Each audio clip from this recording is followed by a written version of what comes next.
Hey, it's Paul. Before we get started, we need to make sure that you, the listener, knows that we are not mental health professionals and not qualified to prescribe therapies or therapeutic advice. We are also not your gurus and have no aspirations in that direction. We are simply two people who are trying to feel better and do better in our lives, just like you. And now, on with the show.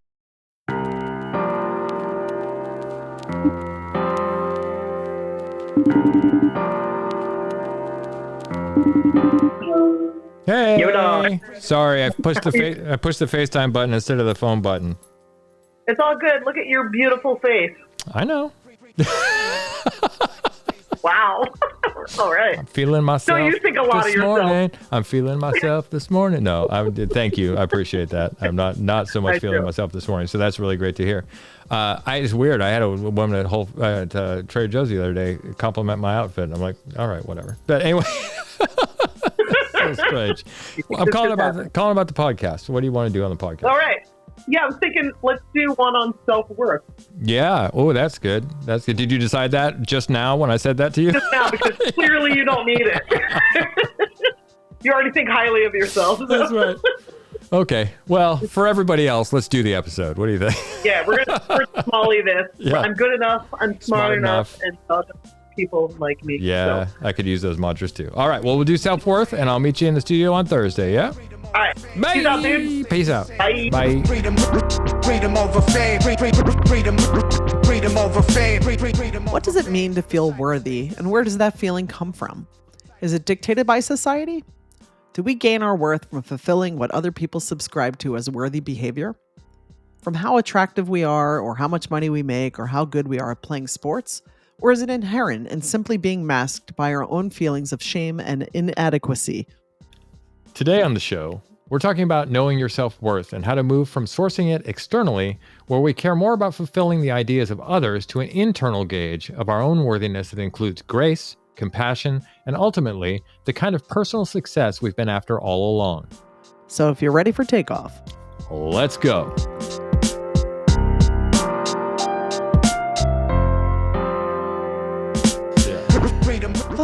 Hi, Paul. Hi, Nora. How you Hi. doing? Are we starting now? Sure.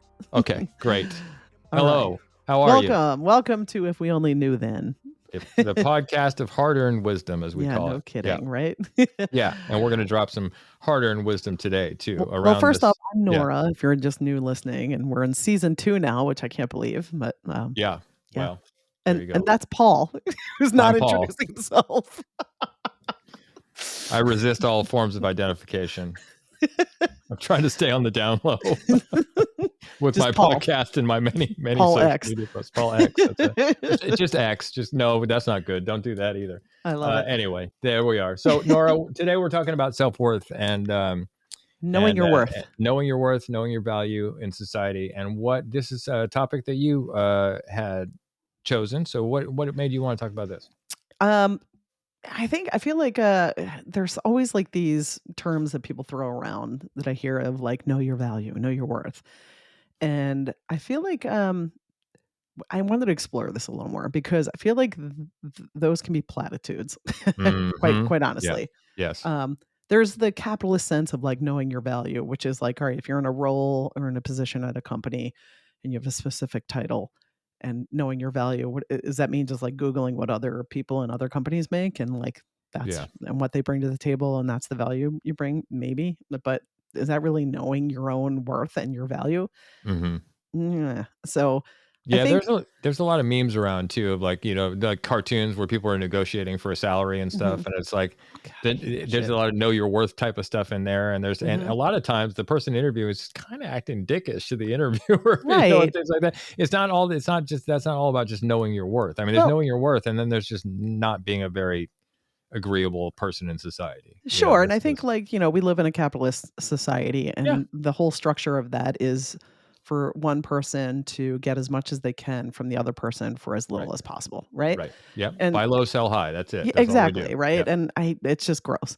And I also just feel like, as a woman in society, and as a middle-aged woman in society, where I'm like, I have the distance at this point in my life to be able to look back and be like, oh, there's so many things that it's like, know your worth as a woman when society doesn't really, like, both literally and figuratively doesn't really value lot of work that women do. No, no. Right? So it's Yeah, like, know your worth. Well, does that determine my worth in society? Like, right. no, I refuse that. So Well, or just the capitalist thing that, if you aren't swimming in money, then, what's your actual, what are you doing right. with your life? That type of thing, So this So, whole concept of like know your worth and know your value, I wanted to dive deeper into that and yeah, really kind of get to a more, I guess, comprehensive way um, to understand that about yeah, ourselves. Number one, yeah, and number two is like how to build your self worth if you feel like you don't know what that is, or yeah. like or you're lacking it, or you feel unworthy, which I think is an underlying thing that a lot of us deal with, whether I think, we do or not. I think the majority of, I'm sorry to step No, it's on all you. right. I'm sorry about that. I think the majority though of people out there have some kind of worthiness issue. I know that 100%. within my men's group, I know that we talk Mhm. about that a lot, and it's in a lot of different areas. It's not just one thing or another. It's not just career. It's not just relationship. It's across the board. Yeah. A lot of people, and I know, especially a lot of men end up feeling unworthy. They were trying to live up to something that they couldn't live up to begin with, and ever since then, there's somebody sitting some kind of spot of failure on them that has made them feel unworthy to be happy, to enjoy beauty, to have the life that they want, all that stuff. It's just Mhm. completely holding them back. Right, and the flip of that, I think, is also, which I also know plenty of women who I'm don't sure feel it's just totally worthy. that's just the closest to my experience that I have. Absolutely. No, That's no, all. no. I'm not saying it's just men that No, do. no, no, no, that's not my point. Yeah, What go I ahead. was gonna say is I also know a lot of women who don't feel valued, right? Mhm. Mhm. Mhm. So, those 2 things, like, or might be struggling to feel like they're worthy of feeling of demanding the feeling of value, Yeah. And Yeah. so it's definitely, I think, an issue in our society for sure. Mhm. But Mhm. let's start on that. So anyway, Yeah. that's kind of why I wanted to get into this. Is kind of try to deconstruct this as much as I'm able to as a Right. non-professional Yeah. Yeah. on this. But one of the things I was thinking about when I was like thinking about knowing your worth and touching on the value thing, I think a starting point is in order to know your worth, you have to get to know what your core values are, right? And I think Mhm. a Yeah. lot of people don't really think about this. You know, So I know, so like, sorry, go ahead. I was Go gonna ahead. say, so just could you just say why you think that's important, like, right off the bat? Why is that part of Well, it? I think if when you know your core values, then you try to align yourself Mhm. with what those values are. And so, Mhm. and that's when you start to align yourself with what your values are and live your life from that place, then you bring inherent worth and value to every relationship and Mhm. situation that you're in, because it's kind of like to me it's like the North Star. It's like the mission Yeah. statement, Yeah. Yeah. there are plenty of things I value, but then there are my core values. Like, I know for myself, like, one of my core values is health, right? And whether Mhm. that's physical, mental, or spiritual health, that is something that I value, because if I don't have my health, then I don't have anything. Like, Right. Yeah. it's there's a saying that, and I know this inherently as like a cancer survivor, that if there's this, I don't know who has said this, so I'm sorry, I don't have the person to quote, but I think the saying was something along the lines of like, if you have people may have 1,000 things to worry about, but if you don't have your health, you have one thing to worry about. Yeah. Right. Yeah. And Yeah. it's Yeah. essentially that. So health is a core value of mine, of like, Mhm. so knowing that is one of my core values, it aligns my behavior with it. Like today, I didn't really feel like it because I was kind of being lazy, but I was like, all right, you will benefit from going for a longer walk Yeah. because that helps my health. Right. It'll help my health if I know I'm going to put some nutritious food in my body. And, like, that's one of my values is like, I value health, Right. safety, and Yeah. peace. Like, those Yeah. are core values of mine. Like, if I don't have those, then I know what boundaries I need to put up or what actions I need to take in order to Right. feel more centered and So whole. there's a lot. It's an umbrella. So with value and worthiness is an umbrella that has a lot of other things under it, right? So under it, you've got authenticity, because if you're Mhm. living by your values, you're living authentically, right? Mhm. Because it's your values you're living by, not anybody else's. So it's all you all the time, right? Correct. There's all kinds of other things that this kind of trickles down into, that affects other these other parts, like boundary setting, right? Mhm. Without values and without self-worth, you can't really set effective boundaries, Well, yeah, things and you like become that. a So doormat or a people yeah, pleaser, right. and like those are the things of like, there are so many, especially with like people pleasing, Yeah. where you don't set correct boundaries or you're looking for outside sources to tell you that you are good enough or Yeah. that you're great or not. And like you can Hmm. get that hit of like, I did something for someone else and they think I'm great. So therefore I need you as a mirror to reflect back to me what Yeah. I'm what I'm inherently missing in myself. And so your happiness is subject to other people and Right. situations, and Yes. there's no power in that. Yeah, no, there's no power in that, and that is. I go ahead and bring up now, since you brought it up. There's Mhm, a study that we were talking about by Dr. Jennifer Crocker, called "Contingencies of Self-Worth," and that's what those are, right? So it can be it's any specific domain or area in your life that you base your self-worth on, and they're essentially conditions that you set for yourself for feeling worthy or valuable, mhm, right? And so anything can be like, if I don't get good grades, I don't feel worthy or valuable, or if I don't look great, or if I don't, whatever those things are. But I think we all have contingencies on value, right? mhm, Like if you don't live up to your own values, then you won't feel good about it. So I think that's a contingency of value as mhm. well. So they're not all completely negative. It's not, Right. it's an impetus there, but some of them we hold on to for too long. I think it was Ram Dass that said, the problem is you're too busy holding on to your unworthiness, Mm, mhm. which I think is true in a lot of cases. And it clouds our judgment in terms of good contingencies for worthiness and not so healthy contingencies for Right. worthiness. Yeah.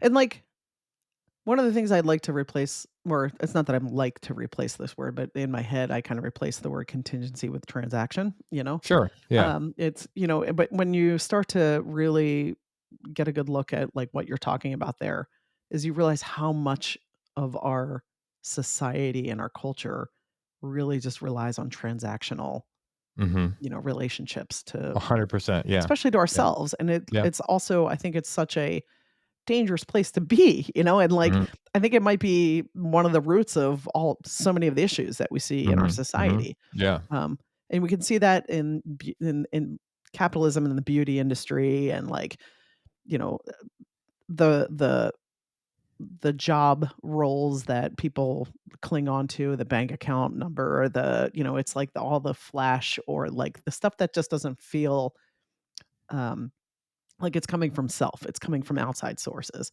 Yeah. Yeah. So, which leads me to the next thing I was going to talk about when we're talking about building your self worth is I think one of the fundamental things that we need to do in order to kind of build ourselves up from within is Mm-hmm. to learn how to detach, from all the roles, the people, everyone and everything that, your worth is tied to, Mm-hmm. including your past, right? Yeah. Yeah. Because when we start harping on our past and the mistakes we've made and we start like keeping those negative stories about ourselves, that really does a lot for our subconscious to that's what's going to drive the car then, right? Yeah. Right. So I think like I would say it's like putting a rock in your pocket every time you do that. yeah, that's a And ooh, or a and rock in every your shoe. or a rock, well, yeah. But if you put them in your pockets, after a while, you're just gonna get too heavy to walk anymore, and you're just gonna lay down, Yeah. So that's It's like if you did stuff in your past that brings regret or shame, mhm, you need to figure out how to forgive yourself, right? right. And that's not an easy task, right? That can No, be a difficult no. task for most people. And I think that is a process, but the Yeah. more grace you extend to yourself and learn to extend to yourself, and the more forgiveness you extend to yourself or other people who might have not shown up for you, like there's plenty of things in our past that we need to forgive and figure out how to detach from.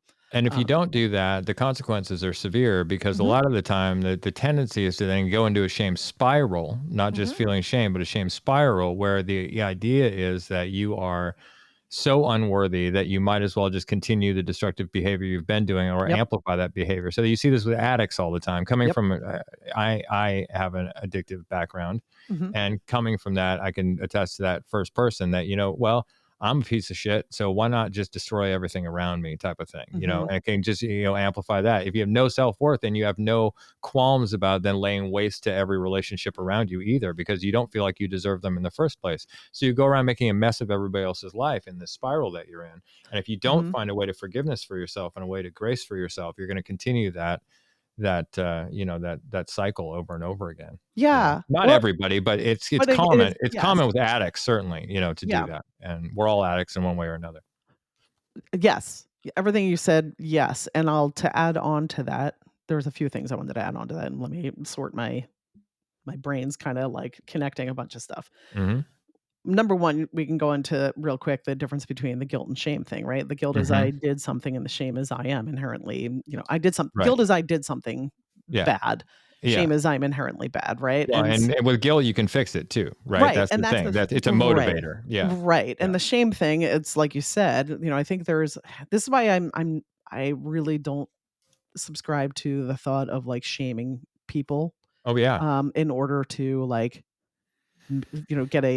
basically get a behavior, Yeah. as in Yeah. Yeah. behavior Yeah. correction, Right. because exactly what you're talking about. If someone is carrying shame, they inherently already think that they are inherently unworthy, Right. and so, like you said, they don't have a motivation in any way to change their behavior because they think that is just who they are. Yeah. And so Right. it's like, well, I'm just a terrible person, so I'm going to continue doing terrible things. Yep. Whereas a person with guilt can be like, oof, I made a really bad decision there. Yeah.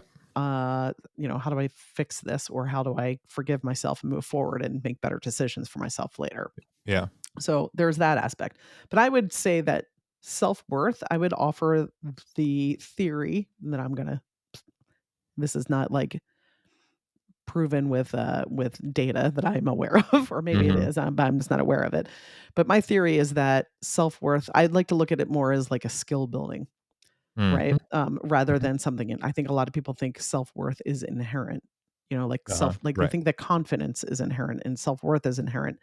And to me, it's not. It's just taking small actions towards the type of person you want to become. And that's Mm-hmm. the next thing I wanted to talk about is like having visualizing the person you want to become Yeah. and meeting yourself where you are now, but with the visualization of the person you want to become, and then aligning your actions and your thoughts and your behaviors step by step towards that person, that visualization of that Yeah, person. yeah. I will say that sometimes too, it's hard to know sometimes you are not being very good with your self-worth. I mean, there's some things that you do. Like, here's an example. Okay, so Yeah, say more. I'm here. I recently got new bedding, right, Mhm. for my bed. So yeah, I know, right? Look out, ladies, because it's no, Cat sound. it's you're Sorry. so silly. Anyway, so Sorry, Paul. uh, that's okay. I'm back on track now.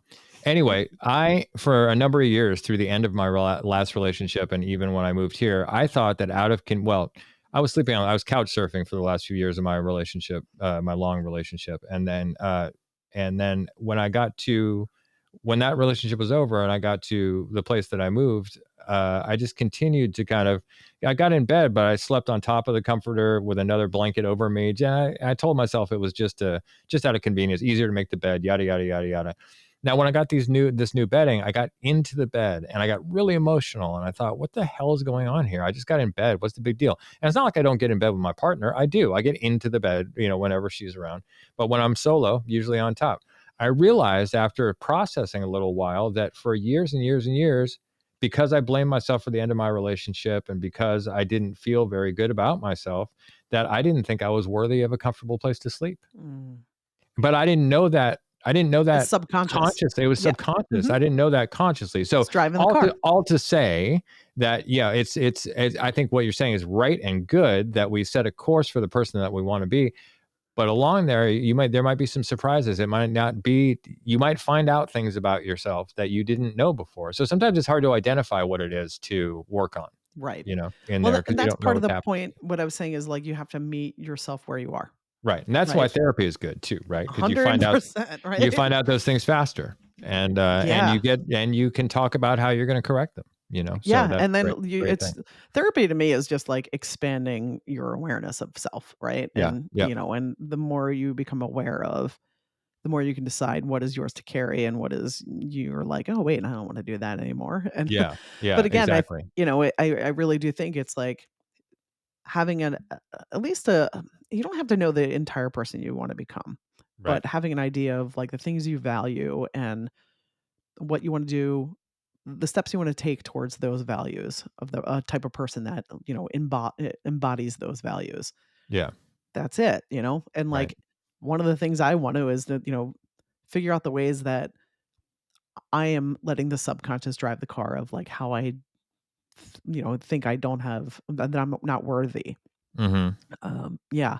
Like some of them are like ridiculous. Like to share, with you, there are just like things in our household with my husband and I that we have that are just like busted up that we should replace with, or Mm-hmm. something, replace it with something that works or Mm-hmm. works better. Yeah. But I'm consistently not like consciously, but subconsciously prioritizing everyone else's needs before my own. Mm-hmm. And putting those things on the back burner of like just simple things that I could just take care of and I don't, Mm-hmm. and or I haven't yet, I should say. um but I think it really does stem from like some deep seated like, am I worthy of that? Yeah.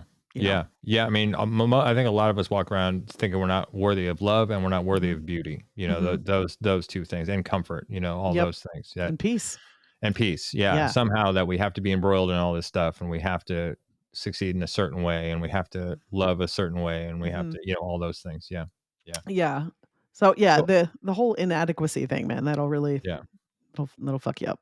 So I think the watchword for that section is you go along doing. I don't know why I said that. I hate watchword. Is That's a terrible thing to say. I'm sorry. This What's just sounds watch? really. I don't even know what It that means. sounds really jargony. It's the thing you want to pay attention to, Oh, got right? it. All It's the right. thing you want to pay Mm-hmm. attention to. So anyway, I think is compassion, is self-compassion. That's Mm-hmm. what that's in this process. That's where it has to start. And you said about forgiving yourself, but it's more than just forgiveness. It's a continual building a friendship with yourself that you may Acceptance of self. acceptance that Mm-hmm. you may not have right now. I have a friend who does a little thing when he's feeling like he missed a lot of stuff in his childhood because he had a rough household, Mm-hmm.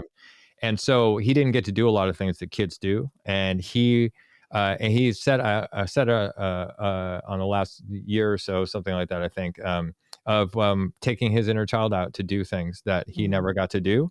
And he literally like puts his hand on its side like he's holding the little guy's hand, Aw. as he goes to do things like that. And in his head, he's like, come on, little brother, we're going to then going to ride a Ferris wheel, or whatever. Mhm. But it's just an interesting way to regain the lost sense of childhood, but also his worth in a way, Mm. because he's now stewarding his inner child to do this. So he's now Yeah. self-parenting in a way that's really Yeah. healthy, because it's getting him back to that kind of thing. So that's there are things like Getting back to his authentic self. yeah, and it Mhm. may seem weird on the I surface don't that think you that's weird at all. I hold think an invisible child's hand as you go into Pier 39 or whatever, but that's what he does, and it works, and I think it's really sweet as well. yeah, no, I really dig that. I dig that a Yeah, lot. yeah, Yeah, I think that's a lot of what therapy is as well, yeah, is just learning how to parent your inner child yeah, and learning when the stuff that triggers you.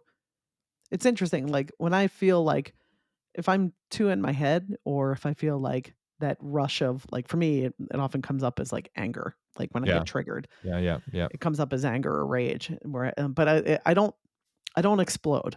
Mhm. It's very rare that I explode. When I explode, I get very targeted and calculated, Yeah, yeah, yeah, and you then do. like Yeah, it's you do. like Yeah. yeah, I get like I go in for the kill. Just hope there's not a tire iron within arm's reach. That's what I'm saying. It's not even that. Like Yeah, I just it's on. I cut with words, like, and I Yeah, don't mean it in a shitty way, but I just get real direct with yeah, people yeah, that yeah, yeah, and yeah, I yeah, I don't think a lot of people are very used to that, but that really takes a lot to get me there. No, I think I've spent 30 years avoiding that emotion in you. I think that's what I mean, you terrify me anyway, but Sorry, there you dude. go. Yeah. Sorry, not sorry. No, it's it's one of those things. Like one of the things that Mm. like is a trigger for me is like Yeah. not feeling heard. Yeah. Or like when yeah, there's quite a few things, and it's partially like I know where it stems from. It stems from being the youngest in my family and in a large family, and like Yeah, that yeah. was like hard for. There were like just so many cousins and kids around, and like and also hello Gen X, that Yeah. like the adults just didn't have the capacity to attend to me the way that I wanted to be Yeah. like to just be Yeah. heard. But when people talk over me, or if they don't give me the opportunity to like say my piece, or they just like they dismiss me, that like that sets me off, because it's like that inner child stuff where Mhm. it's like I'm 7 years old trying to get a word in, and like Nobody's being listening to me. no, and like being Yeah. neglected, and essentially feeling like my voice does not matter. Yeah. So that's the stuff, like, but I know that now, and like through therapy. Mhm. And when that comes up for me now, I'm able to stop myself when the flash of a rage comes up, Yeah. and ask like, okay, what is this about? And I can take that space, and like, what is this about, and where's that rooted? And then like, okay, what does that little kid need? Yeah. Yeah, I Yeah. mean, for the listeners, you haven't done EMDR therapy, which we both do. A lot of the times you are going back to a specific period in your life Hmm. Or even while you're event. or even event. Mhm. And then, and it builds it certainly for me, it's built a much more healthy relationship with my inner child where I actually feel like I'm taking care of him a lot of the time too. Yeah. So I understand what my friend does because I do the same thing in a different way. But Yep. yeah, I Same. always think, okay, well, listen, that's 7-year-old Paul, and you need to take care of 7-year-old Paul. Like he had a rough time at 7. There was a lot of stuff changing for him, and Hmm. he didn't know what to do. And that's where the self compassion comes in. Because okay, you're an adult now, or whatever age you are, you can don't think about that person. Think about the inner child when you think about compassion to yourself, because everybody can be compassionate toward children, right? Yeah. That's the thing. We hope. Sometimes, yeah, sometimes if you got no self-worth and or low self-esteem and all that stuff when you're an adult, it's hard to be compassionate toward yourself. But you're your own worst enemy a lot of the time if you have crappy self-talk and all that stuff. But if you change it to I'm taking care of my inner child here, and you can put in a wedge of compassion there in between your doubts about Yeah. whether you're a good person or not, and kind of find your way out of it that It's way. possible, and you're Yeah. touching on something else too that like has become a lot. I've connected a lot more, and it has become a lot clearer for myself Hmm. because of EMDR therapy. And if you were just new to listening and you're wondering what EMDR is, we have a whole episode on that. Season 1, episode 10. You Yeah. even know the episode name. Well, Interview with my therapist. Yeah. And yeah, who does my EMDR in there. So she she's breaks it great. down for us. She's great. Yeah. She's great. Anyway, I was just going to touch on like the intergenerational stuff Hmm. that like, so if you are struggling with feelings of your own self-worth, and um, chances are that your parents were as well, Hmm. and their parents were as well, and their Yeah. parents were as well, and it's like getting handed down to you. I'm starting to recognize what is mine to carry and what is not mine to carry, and what has Hmm. been like I'm trying to break those intergenerational kind of narratives that Yeah. have played out. Was And there was there a specific, I'm sorry to interrupt you. no, Was it's there okay. a specific thing? I just wanted to know, was there a specific thing that you can name, like an example of something that you thought was your responsibility to carry and then you realized it wasn't and you gave it up, you dropped that load? Is there something you can Yeah, but give me a second to think about that. Okay, sure. I'll start with this. Well, I'll get there eventually, I think. Okay. All right. But for instance, like the what I know, my father passed away in 2022, so I Mhm. can't go to him to ask these questions anymore. Yeah. Um, but what I do know of his childhood was he was one of 11 kids. He in growing up in West Philadelphia to my grandfather who was a milkman, and my grandmother who, God rest her soul, was just like an amazing mom. Really very nurturing, took care of everyone, took care of Mhm. the household stuff. Anyway, my grandfather, um, he, basically abused my dad and the his siblings, and it Mhm. was abuse Back then, it wasn't called that. It was just how people parented, Just like, discipline yeah, back then. Yeah. discipline, quote unquote. But my dad was one of the smallest of his brothers in Mhm. frame, in stature. And I think from what I understand, my grandfather like hit him the hardest and I think had the hardest time Mm. with my dad. My dad was Mm. very intelligent. And I think there might have been some insecurity with my grandfather Mhm. and my Mhm. dad's specific intelligence. And I think a lot of how my dad basically pulled himself up in the ranks. He put himself through college. My grandfather Mhm. actually said to my father, apparently, I just found this out recently, that because of his stature, he would not be good with manual labor because of his like physique. He wouldn't be able to, his body would not be able to handle the Mhm. amount of manual labor. Yeah. And my dad worked his ass off. He worked in, like for my grandfather at one point, like taking up hot glass jars of milk and all this other stuff. Like it was like rough to put money away for to put himself through college. But apparently my grandfather had told my dad at one point he was going to have to figure out a way to put himself through university because Mhm. his body wouldn't be able to handle like long-term manual labor. Gotcha. So there's that. But like I also think of like what I know about my family and their history. And my grandfather was, I believe, the only son in his family and lost his father at a younger age and had to basically step in as like the quote unquote man of the household in that era. And Mhm. so there's that amount of pressure. And, they didn't have a lot of money.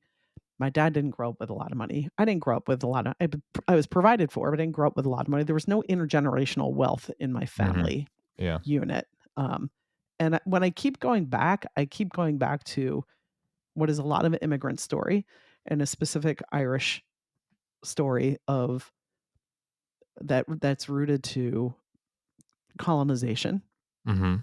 quite honestly, Yeah. and worthiness. Mhm. And that really can take like hold in family structures and family units and get passed down unknowingly in different Mhm. ways of worthiness.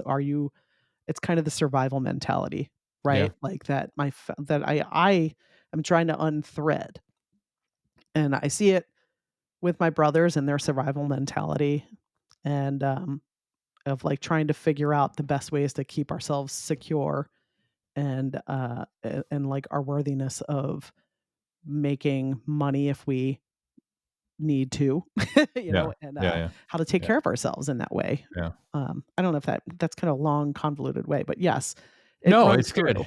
I think that, there's yeah, I mean, it leads us on to other contingencies of self-worth that are imposed on us, like, this educational bit with certain families. It's very important that people become doctors and engineers. There's no other acceptable thing to be in certain families but a Right, doctor or engineer, right? right. And so how many kids, like, if they fail at that, how many kids have sat down on the railroad tracks after finals? I mean, Yeah. it used to happen every year at the university I would go to. They got a C on their final or something like that, and that was it. They were done. That was all. That their entire self worth was built up in their academic prowess. Right, And it's sad. And and the other one, the big one, is net worth is not self worth, right? And right, and that is pushed upon us by our society, that net worth is self worth. I mean, everything you look at has to do with it has to do with making money. I mean, almost right, everything you do. I mean, there wouldn't be so many YouTube videos out there with 23-year-olds telling you how to make $1 million in 6 days, if it wasn't such a huge societal pressure on everybody.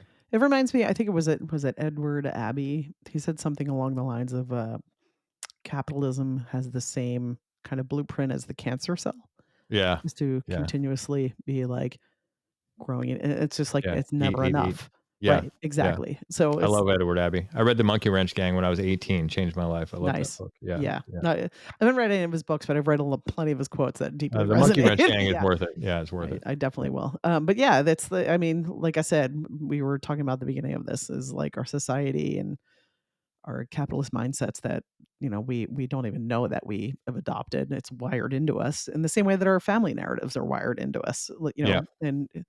it's all kind of our like social DNA. Yeah. And so it Yeah. takes, you really should maybe like take a minute to like figure out how to step out from that and look from the outside in and figure out Mhm. what is true to you and what is not. Right.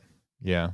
Yeah. What's the Anais Nin quote is, Shame is lies that somebody told you about yourself or something like that. I can't remember what it is, but yeah. We're So I just mean, butchering everyone's quotes. yeah, we are. I didn't, it just came to mind. I'm Same. sorry. I'm like, some guy somewhere said Some this quotes thing. I have fired. Oh, I knew who it was. At I'm least I gonna knew who make it myself was. sound smart. Yeah. You're like, I heard something at the gym. Here it is. Now I'm like quoting actual people, not like you. Yeah. I didn't mean that at you, by the way. I was Yeah. joking more about me of like, I'm gonna make myself smart. Like, Yeah. You're like, sounds I heard smart. something at the supermarket. Yeah. Yeah. This one guy said this thing. This one guy time. said this in line one time. Anyway, yeah, lies you told about yourself. So, yeah, all back to the compassion thing. Really, you know, there's a quote by Mark Leahy, who's a PhD who does a lot of research on self-compassion. That self-compassion is a more effective path to psychological well-being than self-esteem. One more time. Say that one more time. Self-compassion is a more effective path to psychological well-being than self-esteem. Ooh. So being Say kind more to about that. yourself, well, being kind to yourself, I think what he means is being kind to yourself is more important than feeling good about your position. I think Got it. I think that's what it's after. You know, if you've got a lot of self-esteem, that's one thing. You can have a lot of self-esteem and have it not always be compassionate. I don't know. I'm not really sure. I have to read the whole I study, think, but you know what? I think a makes lot sense of to me. people Yeah. mistake self-esteem with and like confidence with sometimes overinflated egos, right? Yeah, Like, yeah, right. Yes, there is a that's difference what between I was those. getting at. Yeah, Yeah, that's what I yeah. was getting at by saying that. Yeah, it has to do more with an ego thing, and self-compassion is more with a, you know, an acceptance, a radical acceptance. You know, I think it was Carl Jung who said, you know, the most terrifying thing to negotiate is self-acceptance. Mm, You know, is accepting yourself as you are. So, yeah. yeah. Oof, that's good shit, dude. It is, because I mean, yeah. who has really done it? Who has really done it? I mean, I love seeing old people sometimes who you just look at them and you just know they're free. Oh yeah. Like somehow they got free. They don't And give it a was like, shit. and they don't give a shit. And they're out there running around with their purple hats and doing whatever I and love like it. eating whatever they I'm want here and for drinking that. whatever they want and exercising however they want and wearing whatever they want. And they Yep. don't give a shit about what you think about them or anybody else for that matter. Because somehow one day they decided they were enough. I You love know? when people fully embrace and understand and I'm still trying to work through this, but the number one rule of life is there are no rules. Yeah. Yeah. There are no rules. Yeah. You know, yeah. There are laws, but there are no rules. I've Good tested point. that theory when I thought rules and laws were the same thing, and I found out they weren't. And yeah, I've had conversations with police officers about that. Yes, there are guideposts, but Yeah, yes. yeah. But yes, there aren't. I should say for oneself of how to build a life. There's no How to be one in the world. right How to way. be in the world. Yeah, Exactly. yeah, absolutely. Yeah, exactly. Absolutely. I And love this that. gets, you know, a lot of this gets into compensatory behavior too, I think, which is something that I wanted to bring up, right? If you don't feel like you're making it in one way or another, you end up compromising in all these other ways that don't make you feel good. Like, you know, okay, you're not making enough money. Okay, I'll get 7 jobs or, you know, something like that Like to feel overcorrecting. worthy. You mean? Overcorrecting Yeah. in the other way because because your shame around it and your worth is low, then you end up doing all these other things that just absolutely tax and exhaust you all the time. You end up not resting. You end up, you know, these people who are just grinding all the time. That's Girl not boss. normal. Yeah. It's not normal Yeah. to grind that much. And like we're talking about your one precious wild life here, and you're spending the entire time away from your family, away from your friends, working on this one big idea for yourself. Fine. I mean, that happens, but balance. Yeah, I would say Balance. harmony over balance. Harmony, balance, yeah, whatever you want to call Yeah, it. But however you yeah, want to say, but yeah. yeah. No, it's But I think a lot of that stuff is rooted in a lack of real self-worth. It's like, okay, well, I need to create it. This is a contingency that I have. Somehow I'm going to create. Your subconscious says, well, you better create that because I need to feel good about myself. And then you go about doing all these things that aren't very healthy for you. yeah, man. It's like so many of us are just in one way or another and in varying degrees trying to fill some void within ourselves that the void of not feeling worthy enough. Feeling worthy enough. Yeah. And we fill it with alcohol, sex, drugs, you know, work, social media, social media, vacations, whatever it is, you Yep. know, all that stuff. And it's not Food. it. It's not it. And I would love to get to a world. I would love to get to a worldview for myself where I really feel all the time, 24/7, and I'm getting better at it, but not even nearly 24/7. That it's okay just to be in the world. Yeah. Yeah. That I don't owe the world any kind of labor to make Yep. myself To be worthy of being worthy. here. I'm Hmm. here. I'm Yep. here. I'm worthy because I have a good heart. I'm worthy because I'm a smart person. I'm a caring person. I'm a kind person. And I've, I feel pretty great about myself these days, except it's not all the time. And it's not, Hmm. it creeps up on me sometimes. It's not 24/7. And I wish it was. Yeah. Well, I think you're touching on something of like why I like to travel a bit, Yeah. especially like outside of the States, is one of the things of a few of the places that I've been that when I come back to the States and I'm like, I have a better, um, a deeper understanding, I think, for Hmm. myself of kind of the culture I'm swimming in, Yeah. where I'm like, oh, let's see how quick it takes for the anxiety to creep in that like I'm not doing enough, right? Yeah. and Yeah. Yeah. and that I catch myself, but it's like, it's so easy to feel that way in our culture, Yeah. just because we're swimming in it. But it takes the awareness, expanding awareness around that so that you can detach from that, like I was saying earlier, and be like, wait a minute, no, like I get to stand in my own power. And Yeah. this, it's like that does not get to have power over me and over my decisions and driving the car is Right. like tapping into that sense of unworthiness. And what you were also saying is tapping into what I was saying about like you're saying you're getting better at it, Hmm. which is, to me, that is a skill, right? And Hmm. it's like a Yeah. skill Yes. building thing. And I Yes. think it's not just inherent. It's like you are inherently worthy, but it's a skill to tap into that and to Well, because remember that. you have to catch yourself. The skill is catching Absolutely. yourself, right? Because the negative loop starts, right? And the Yep. skill is interrupting that. And this is where we both meditate. So this is where meditation comes in too, right? Hmm. Where you start to be able to put a bookmark in there for a second and just go, hold on, let's close that book and think about if that last line was true or not. Right. And then then it's the decision to say, okay, to explore it. Is it true? Is it not true? If it is true, what are we going to do about it? If it's not true, we can Hmm. fucking disregard that and we stop Yep. worrying about it. Choose So another thought. yeah, which is another thought, is being able to stop yourself in there and change the direction of your thinking Absolutely. in That the middle. but, that skill building is crucial. Yeah. It's Yeah. crucial, and I would encourage people to try to build that skill. And again, like we were just saying, we meditate, so we were able to, like, create a little more space. We've Yeah. developed that skill of Yeah. meditation. But I'm trying to think of other ways to get there, to get, like, other ways to build that skill. Uh-huh. To build that skill. I mean, Yeah, yeah.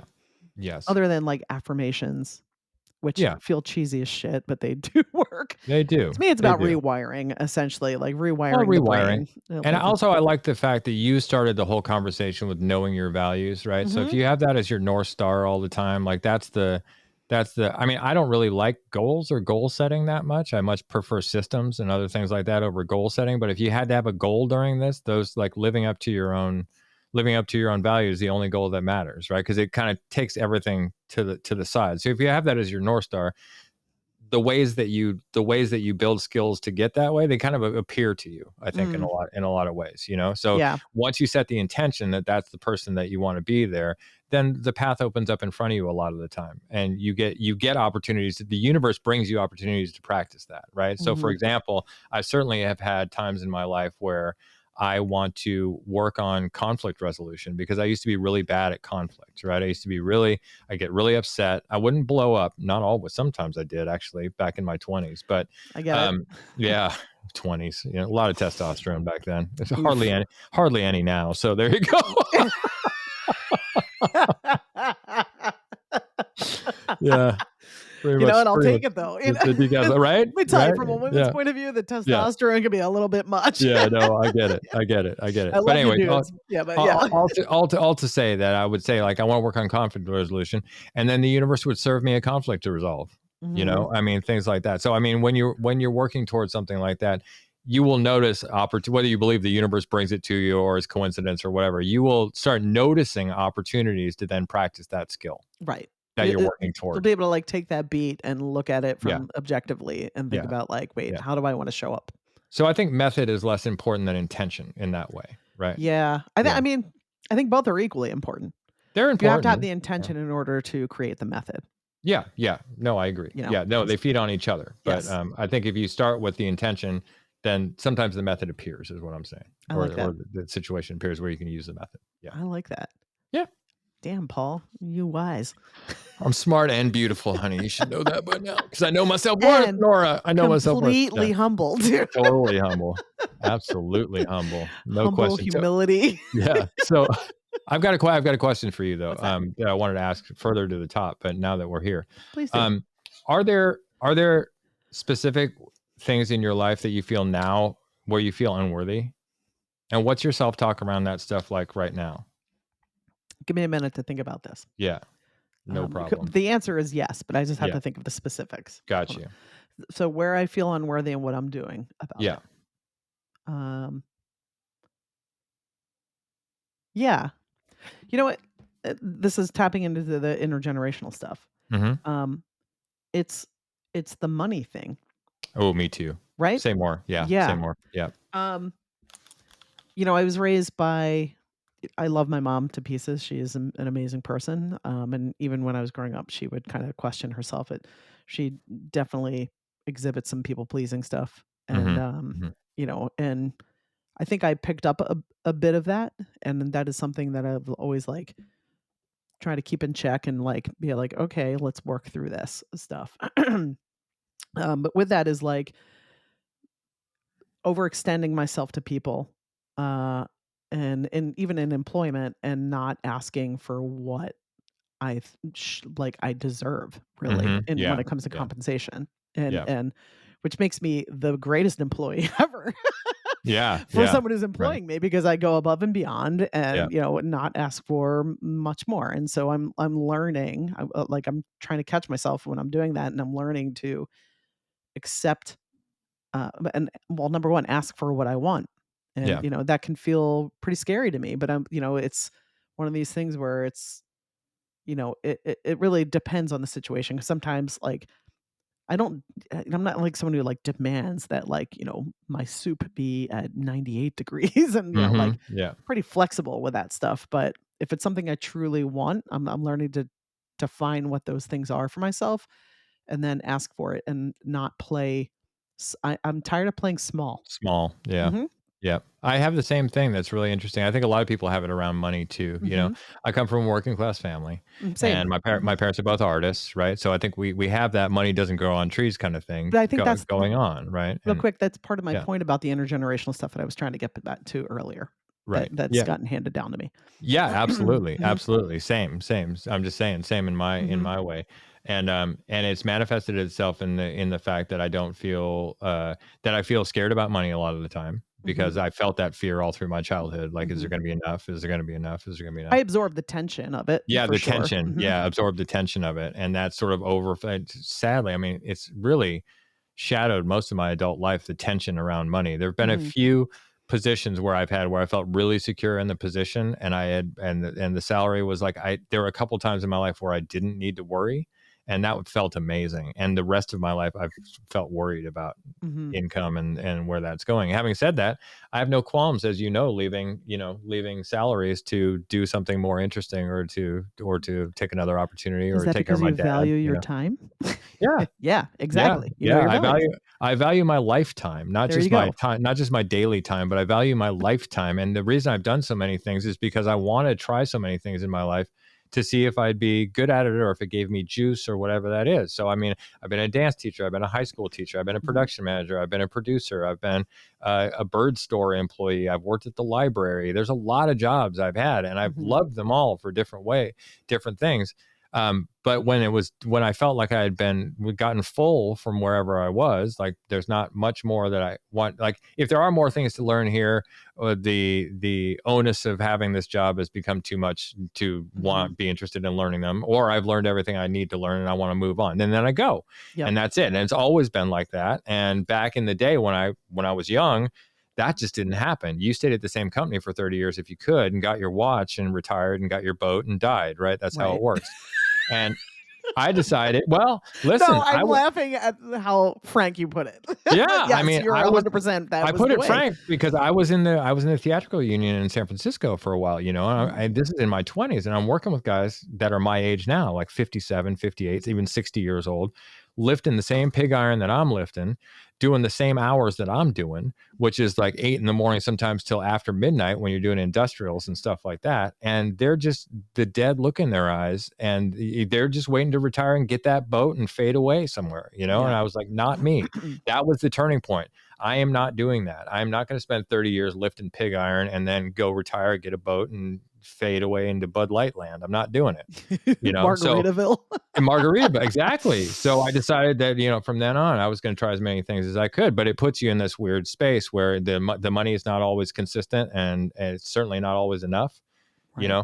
And so it created, so if you're also battling with worth at the same time, it's an even more difficult path to go down. But I mean, ultimately I think worth it, because I didn't get so scared of money that it kept me in the same job I didn't like for the last 30 years. So there's that. So something must have gone right, because I got to do a lot of interesting stuff instead. Yeah, I mean, I can definitely relate to everything you're saying. And Yeah. one of the things for me is I was working at a software company um, in a support role, and when I was diagnosed with ovarian cancer, Mm-hmm. and I still remember kind of the thought process that I went through when I had gone through aggressive chemotherapy and surgery and just the whole shit show of cancer, navigating cancer diagnosis. And when I came back to work, I remember being there and thinking just like how after being through all that and like, really just looking at my mortality in the face and like knowing that it was a very high recurring cancer, and like the the the statistics of 5-year lifespans of women who are diagnosed with it. And I remember when I went back to the office and I was thinking to myself, I have to figure out a different way to make money and get out of this, because if I were to have a recurrence and I was still here, spending my, I would say time, but really I'd like to replace the word time with life, because Mm-hmm. that's really what your time is. That's what It's your your time life. is. Yeah. Spending my life doing this on a day-to-day basis, um, that's not giving me any juice just for a paycheck to pay off bills and Yeah. throw some savings in. I would never forgive myself. Right. And, it felt like a jump off point, but, yeah, I hear where you're coming from Yeah. completely. That was my version of it. So yeah. And it's also, it was a proclamation of like, my life is worth more than this. Yeah. And I get it too. Like we all live in the same society where you got to pay your bills and interest rates, and if you have Yep. kids and like all the financial Mortgage. Yeah. responsibilities, that's very real. I'm not trying to say like you should quit your job and you know go plant flowers. If that's what you want to do and you have the means to do it, go for it. But Yeah. what I'm saying is try to find the opportunities to where you can align your values. And if you value your life, which is also AKA time, Yeah. um, then try to see if other opportunities or create other opportunities for yourself and see where that goes. Yeah. I like that. That spurred something in me that I want to talk about, which is like, let's talk about focusing on the present moment as well, Mhm. like we always do, because that's actually a big deal too, right? So a lot of these fears around money and a lot of other stuff come from the fact that we live in a future that hasn't happened yet Yep. in our heads, right? The So we future have this. doesn't exist. Right. We've catastrophized all these things already that have not happened to us. And so we end up manifesting those things because we that's all our energy is going toward being scared about money or whatever. So I've tried to make friends. I've tried to make friends with money, a little bit more than I did before, to try to solve that one. Right. Like Mhm. I don't have this. I think I had, there's me and my friends, my artist friends are always like, I hate money. They're always saying that I hate money. I don't want to be Mhm. able to deal with money. And I realized that was really dragging me down. And so I've tried to change that relationship to, no, I really like money. Mhm. And when I get any money, I say, this book by Ken Honda, Happy Money, that Mhm. I think we talked about a while ago. The mantra is thank you, money, when it comes Yep. in. Thank you, money. Yeah. Keep on coming. Come on back, because if money is your friend and you're always like, I fucking hate money, well, money's not going to hang out with you very Well, much. it's also you're right? wiring your brain to just like, Yeah, exactly. You're wiring your it's brain to do it. self-fulfilling Yeah. prophecy. It's exactly what you're talking about with like when we catastrophize the future that doesn't Yeah. exist. It's when, Yeah. when you're projecting your anxieties on Yeah. this idea of future when all you really have is the unfolding present. Right. Yeah. You start Like to go ahead. subconsciously make decisions and do things to fulfill that. It's like self-prophecy stuff, Right. right? Like Yeah. where you start to make decisions so that you can go, see, I was right. And Yep. like instead of just making decisions again about like have a vision for what you want for yourself, which can change, by the way. You don't have Yeah. to be locked into a certain visual. Like when I was a kid, I thought I wanted to move to like San Diego and become a surfer. Like Yeah. that's not Yeah. my visualization anymore. But what you're saying there is like the anxiety that we have about quote unquote the future and like the decisions that we can make from those anxiety that anxiety that can be subconscious can really just manifest a future Yeah. of the shit that you're projecting. Yeah. And with that, the money is just a tool. Yeah. Your intention with the money and what you do with it has more power. Like if you like I love Dolly Parton. She has a lot of money. She does a lot of great things with her money. No one's coming for her like they're trying to come for other CEOs, like, She's terrible. Come oh on. my God, I will fight you. No, I love Dolly I will Parton. fight I you. love her more than you probably. I just wanted to say something contrarian because it was time. No, I mean, she's like Yeah. spending her money and her energy, which is her energy. It's just another, Yeah. way to, give books to kids and like, Yeah. do good things with it. There are people that have that access and power that money provides in our society, and you can decide what to do with it and your intention and your values, by the way, hello, Yeah. and who is, worthwhile to invest in. And, like that's, I would never, I used to, think that like, oh, money was evil or and all that stuff. And I'm scrapping that now, just Yeah. like the Yeah. way you're saying. There was another point I had to make with this. Hold on. Let me bring it back. Jog me again. You just told me about what you were just saying about money. Oh, the fact that money, that, I changed my relationship to money, being that, now I have this Yes. happy money thing Okay. rather than Yes. thank you money and all that. Thank Yeah. you. Yes. Yeah. And that's something I've been doing. And like when I find myself in a present moment where things feel real good, whether it's like, oh, this, like I'm watching a sunset or like I'm with people having a great time and I'm like really feeling it. I've been saying out loud, yes, please. Yeah. Right. And Yeah. so, Yeah. and Yeah. that's the More same of with, this. yes, Yeah. yes, please, more of this. Right. And it's Yeah. not just like a spiritual, energetic thing to the universe if you believe in God or Yeah. the universe or source or whatever the hell you want to call it. It's all the same thing in my book. But it's also wiring your brain to look for those things and to find those opportunities to create more joy, right? It's Yeah. like Yeah. you're again, don't underestimate the power that you have of getting present and saying yes to the things, of paying attention. Where your attention is going is where the energy flows, right? So like Right. the things you're paying attention to, if they are bringing you joy, say yes, please, because you're wiring yourself to keep looking for that and feeling worthy of having those experiences. Right. Right.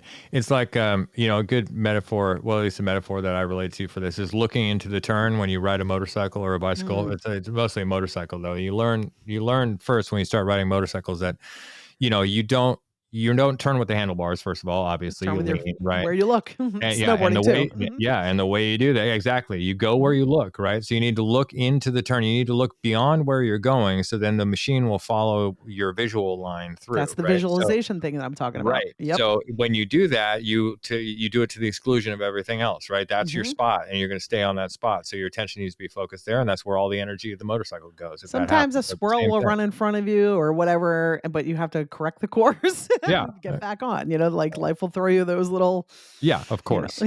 flat tire. Life will give you squirrels. Yeah. Yes, that should be our T-shirt. Our T-shirt for our podcast. That's it. If we only knew then, because life will give you squirrels. I love it. Yeah, I love it too. I like it a lot.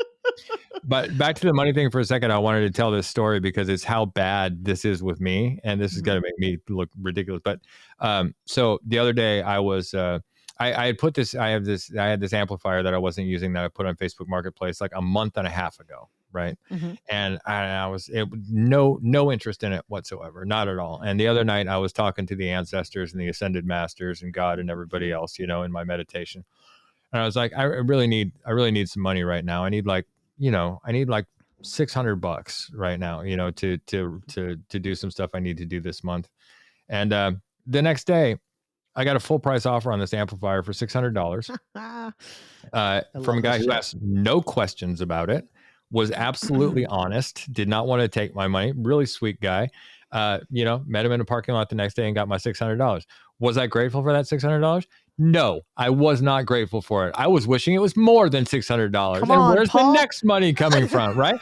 Well, I caught myself 3 minutes into this reverie, of course, right? Because it's a ridiculous attitude to take. You asked the universe for $600, fucking gave you $600 the next day. Now And you know here to you are ask for like, more. I want more money. You're like, shut up, asshole. You're not like you don't have any. You're What worthy are of you not doing? being an asshole. No, I'm not an asshole, but I mean, this is what I would say to somebody who did that, right? I'd be You're like, catching yourself, right? yeah, shut up. You're catching yourself. You're catching yourself. You're going, come on, man. No, And I then get I was that. like, hey, thank you, money. Thank you, ascended masters Yep. and relative and ancestors and God and everybody else for conspiring to get me the $600 I needed. I didn't ask for any more than $600. Ridiculous to think I'd get any more. So it's just that's how bad. But that's how bad the self-talk is around money, I right? totally get it. It's I, just I like, found myself the other day, I got a little Christmas bonus, which was great, and it's funny because I really needed it because I went to the eye doctor, and even though I have insurance, it's stupid yeah, expensive. right, yeah, I was yeah, like, come on, I'm gonna have to be like going into my savings, which I don't like to do. yeah, yeah. I was just like, and I kind of basically put Ooh, out. you have savings. I know. Mm. They're paltry right now. So it's been a year big, of big fancy Nora with her savings. it's been a year of just like pouring out. So I'm Yeah, like I trying know. not to hemorrhage more money this year. I'm just giving you trouble. I know. But I was I basically have putting some of the straps down on my money right now because it's Yeah. just like it's been a year, let me tell you. But anyway, I basically was putting out to the universe, source, God, whatever you want to say, the ancestors as well, Yeah. of like, yeah, I could use some more money. And I wasn't expecting. And, my friend who I work for stopped by with some work stuff and like basically was like, yeah, I wanted to give this to you, and gave me this nice Christmas bonus that I was like, usually I'm like, oh, you don't have to, blah, blah, blah. And I was Yeah. like, yes, please. Thank you. Yeah, exactly. Very good. And then Much better. so I got a little bit more, money that came to me that I wasn't expecting. And I'm just saying, yes, please. Thank you. Which reminds me, this stuck with me. I always love this, that, I heard there's like, if the only 3 prayers that you ever say, that you ever pray should be, help, Mm-hmm. wow, and thank you. Help, wow, and thank you. Yeah. Okay. I like it. Right? So Yeah. the thank you is a prayer. Okay. Think of I that. like it. Yeah. No. Yeah. Absolutely. Yeah. Absolutely. I I just like got that. to it 3 minutes later than you did. Yeah. You did a better job of receiving, It's a Yeah. competition, Paul. Come on. Yeah. It is. Wow. Unless I'm more enlightened than you, Nora, we don't have a podcast. That's basically what everybody's thinking out there. If we only knew them by Nora McMahon and Paul Overton. Right. Not Paul Overton and Nora McMahon. It's obvious why he has top Clearly. billing. Oh, that's too funny. Anyway, That is funny. we should probably Anyway. bring this in for a landing. Yeah, We've let's been bring this in rambling for a on for landing. an hour now. We're getting into the weeds at this point. Yeah. All right, let's bring this for a Just to landing. touch Okay. base again, if you're listening, number one, if you're here, you're worthy. You're worthy of Yeah. love. You're worthy of respect. And that includes Yep. self-love and self-respect. You're worthy of dignity. You're worthy of a happy and joyful life. Like we all are worthy. And I hope you align with your core values and start taking steps towards what they are. Yeah, because there is no better feeling than actually feeling worthy of beauty and love in the world. Like, And also it's that is really a good. continuous practice, and it is Yeah. a skill to build. So it might feel weird at first if your baseline is not great with your self-worth. But it is possible to build that. So just Yeah. keep at it, and I wish you well. And those just to retrace a couple of our steps back, one of the things you want to think about is self-compassion for sure. Mhm. So grace, show yourself grace, give yourself continuous self-compassion about the past, about the about your whatever your hangups are about the future, about Mhm. your feelings about your own self-worth, all that stuff.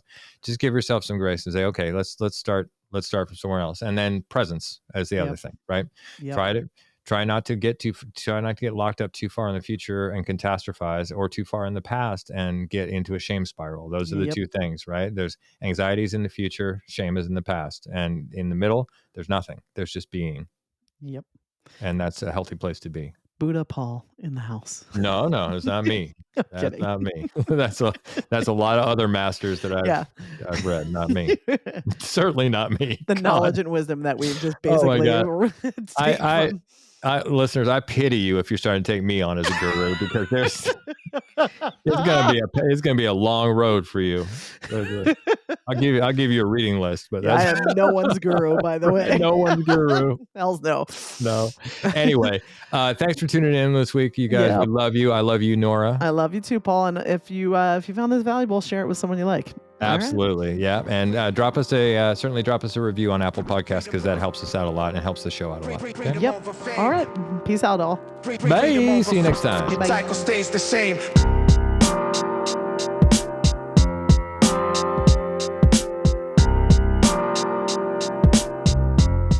If you'd like to get in touch with us about anything you've heard on the show, you can drop us an email at ifweonlyknewthenpod@gmail.com.